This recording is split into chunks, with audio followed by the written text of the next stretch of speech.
शैलेंद्र सिंह जी के आईडी से एक कमेंट आया है कि मेरे भतीजे के लिए गाना सुनाइए। चलिए मैं आपके भतीजे के लिए एक बेटा विवाह गाना सुना रही हूँ। अच्छा लगे तो लाइक शेयर कमेंट जरूर कीजिए लोग।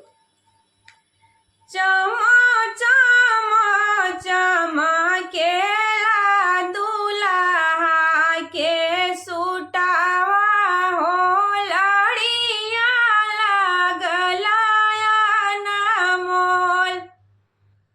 चमा चमा चमकेला दूल्हा के सुटावा हो, लड़िया लगला अनमोल।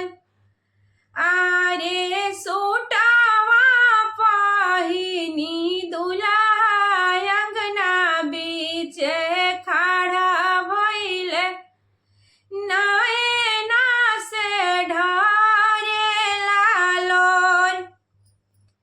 अपना महलिया से निकलेली अपनयामा, काहे बाबू ढारेला लोल। अपना महलिया से निकलेली अपन चाची, काहे बाबू नैना ढारे लोल।